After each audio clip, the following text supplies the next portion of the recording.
Размаўляючы пра вынікі года папярэдняга 2017-го, мы канстатавалі ўзмацненне хвалі інфармацыйных атак з Расіі не толькі на афіцыйны Менск, але і ўвогуле на Беларусь. Маўляў, растуць нацыяналістычныя настроі, ідуць украінскім шляхам і гэтак далей. Выглядае, пад канец гэтага года Крэмль пераходзіць ад словаў да справы. Пра няпросты год хаўрусніцкіх дачыненняў Всеволод Шлыкаў. Што пачуюць у навагодні вечар беларусы ад свайго афіцыйнага лідара? Віншаванне Александра Лукашэнкі з года ў год гучаць усё больш пагрозліва. Суверенная и независимая Беларусь оказалась в эпицентре мировых геополитических и экономических событий.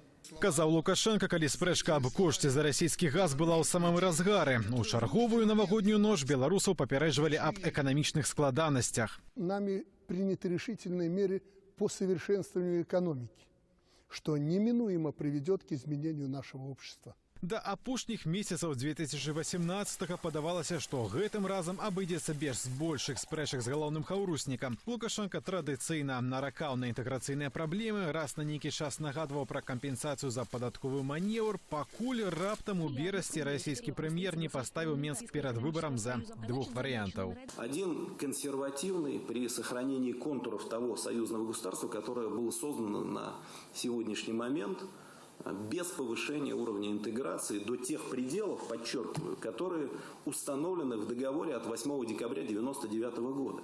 Пры такім варыянце пра далейшыя нафтавыя субсідыі Менск можа забыцца. Толькі тут цягам 6 гадоў Беларусь страціць нават да 12 мільярдаў долараў. Другі варыянт яшчэ горшы. Рэальная інтэграцыя, то бок супольная мытня, суд і валюта. У Беларусі абурыліся ўсе. Гэта такі комплексны падыход, які накіраваны на падрыў незалежнасці і суверэнітэту Беларусі.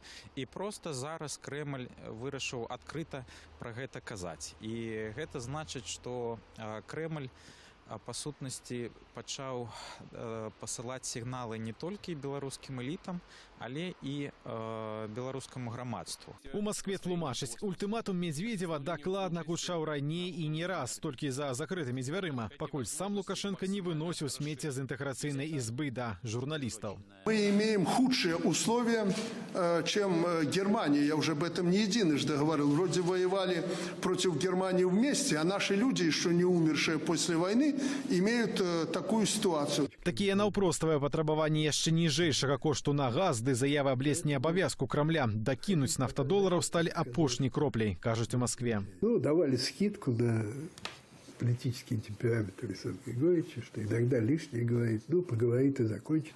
Но сейчас как бы он получил в ответ. И, кстати, я думаю, почувствовал, насколько это неприятно, когда как бы то, что обычно говорится с закрытыми дверями, начинает произноситься публично. Праўда, публічна казалі яшчэ 16 гадоў таму, калі прапаноўвалі ўваходзіць у Расію цытата 6 абласцямі. Ды і апанент Лукашэнкі на адзіных дэмакратычных выбарах у нашай краіне Вячеслав Кібіч абяцаў увесці адзіную валюту. Чаму цяпер кажам пра рэальную пагрозу незалежнасці? На расійскім баку такая больш кансалідаваная пазіцыя істэблішмента наконт таго, што субсідыі для Беларусі мусяць скончыцца, і калі яны працягнуцца, то мусіць быць нейкая больш паглыбленая, так бы мовіць, інтэграцыя Беларусі ў склад Расіі. Набліжаныя да крыніцаў за Крамля палітолагі абураюцца велічынёю падтрымкі свайго хаўрусніка. 121 миллиард, то есть немножко меньше за Беларусь получила за 2018 год. 121 миллиард за 20 лет последних. Мы счетчик такой ведем. Он сидит посредником перепродажи российского газа.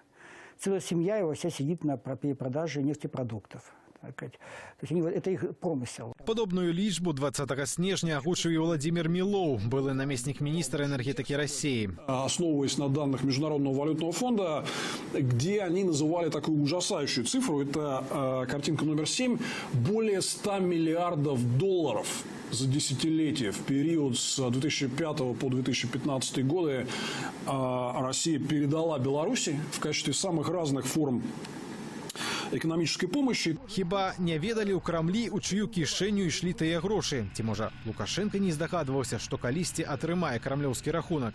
Жаданне парваць з гэтай схемай з боку Беларусі, перш за ўсё, пакуль што не бачна. І гэта зноў-такі, як і казалі на працягу апошніх гэтых 10 гадоў, усіх гадоў кіравання Лукашенка, это больш 20 гадоў, што вось менавіта гэтая схема і стварае галоўную небяспеку для незалежнасці Беларусі. Бо Кремль задае ў пэўным сэнсе цалкам абгрунтаванае пытанне аб пагадненні 20-гадовай даўніны. Ну, как-то неприлично выглядит, 20 лет прошло, а многие пункты, которые там прописаны, которые подписал Лукашенко, и которые сейчас грозно называет лишением Беларуси независимости, что тогда подписывал? Чаму падпісваў, не сакрэт. Быў рэальны шанец узабрацца на каралёўскі прастол. Цяпер жа пытанне ў тым, ці здолее Лукашенко ўтрымаць уладу без расійскай дапамогі. Белорусский президент может удержать власть без российской поддержки. И, безусловно, при этом произойдет резкое снижение жизненного уровня населения. Наколькі моцнае? На пачатку нават не крытычнае. Они выживут, конечно.